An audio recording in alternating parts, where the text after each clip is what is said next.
수강생 여러분 안녕하세요. 지난 시간에는 오원철 선생이 청와대 제2경제수석 비서관으로서 재직하던 시기 중화공업화 추진 초기 단계에서의 활약상을 살펴보았습니다. 이번 시간에는 중화공업화 선언 이후 본격적으로 중화공업화가 추진되는 과정에서 그가 어떠한 역할을 했는가에 대해서 살펴보겠습니다. 그는 중화공업화 선언 이후에도 제2경제수석 비서관으로서 중화공업화 계획 수립, 인력 양성, 국토개발계획 재수립, 국군 현대화 사업 등 여러 업무를 도맡아 수행하면서 중화공업화를 본격적으로 추진하는 과정에서도 핵심적인 역할을 했습니다. 이 가운데 중화공업 육성과 관련된 부분에 초점을 맞추어 살펴보겠습니다.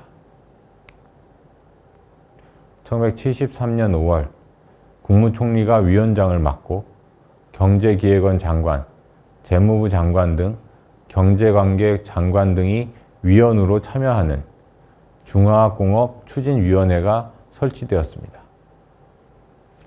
중화공업추진위원회는 중화공업 육성을 위한 종합계획, 중화공업의 입지계획, 부문별 추진계획 등을 심의, 의결하는 기구였습니다. 중화공업추진위원회 위원장은 국무총리였으나 회의는 주로 대통령이 주재한 가운데 열렸습니다. 회의는 1973년부터 1974년 8월까지 18번 개최되었는데 그 이후에는 더 이상 개최되지 않았습니다. 아마도 주요 사항이 대부분 결정되어 개최될 필요가 없었기 때문으로 보입니다. 한편 중화공업추진위원회가 설치되면서 총리 직속 기구인 중화공업기획단도 출범했습니다. 기획단은 중화공업추진위원회와 관련된 실무를 담당하는 상설기구였습니다. 총리실 소속이었지만 실제로는 청와대가 주도했습니다. 이에 따라 차관급인 기획단의 초대 단장에는 김용환 대통령 경제담당 특별보좌관이 임명되었으며 위원으로는 각 부처 차관보나 국장급 인사가 임명되었습니다. 오원철 수석은 1974년 2월 기획단의 단장을 겸임하게 됩니다. 그가 단장을 맡은 이후 기획단은 중화공업화를 실질적으로 기획하고 추진하는 역할을 담당하게 됩니다. 그는 상당한 자율성을 가지고 중화공업화 정책을 추진했던 것 같습니다. 부총리도 경제부처 장관도 아닌 그가 이처럼 주도권을 쥐고 중화공업화 정책을 추진할 수 있었던 것은 대통령이 종종 그를 오국보라고 부를 만큼 그를 신임하고 있었기에 가능한 일이었습니다. 그 예로 공업단지 조성에 대해 보겠습니다. 오 수석은 여천, 온산, 거제 등 6개 도시에 산업기지를 조성하는 사업을 직접 지휘했습니다. 입지 선정부터 도시계획까지 그가 깊숙이 개입했습니다. 그래서 기계공단이 들어선 창원시에서는 그를 1호 명예시민으로 선정하기도 했습니다. 지난 시간에 공업구조 개편론에 각 산업별로 대규모 공단을 조성하는 방안이 포함되어 있다고 말씀드렸는데 이를 실행에 옮긴 것입니다.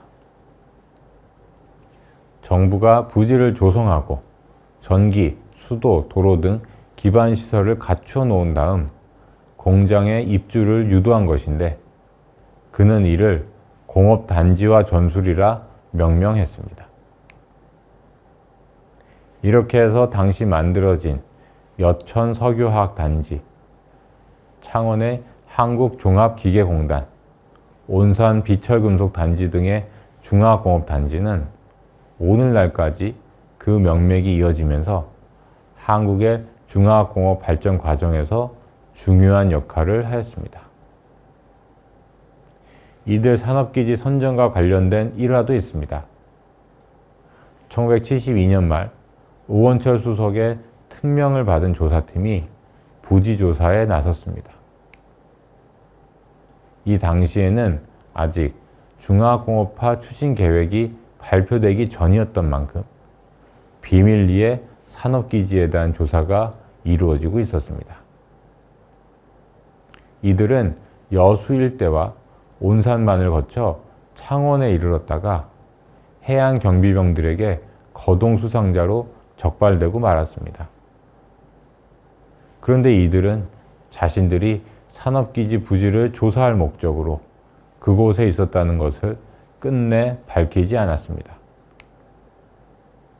그러자 경비부대 사령관은 이들을 간첩으로 오인해 전 부대에 비상을 걸었습니다.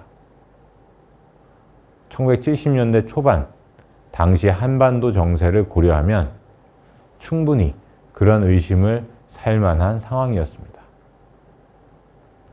이 총극은 산업기지 선정이 얼마나 철저하고 비밀리에 진행되었는지, 또 관계자들이 얼마나 투철한 사명의식을 갖고 준비에 임하고 있었는지를 잘 보여준다고 하겠습니다. 지금까지 오원철 선생이 중화공업화 방향을 설계하는 단계에서뿐 아니라 중화공업화 선언 이후 본격적으로 중화공업화가 추진되는 과정에서도 중요한 역할을 했음을 확인했습니다. 다음 시간에는 그가 경제수석으로 있으면서 중화공업화 이외의 분야에서 펼친 활약에 대해서 살펴보겠습니다.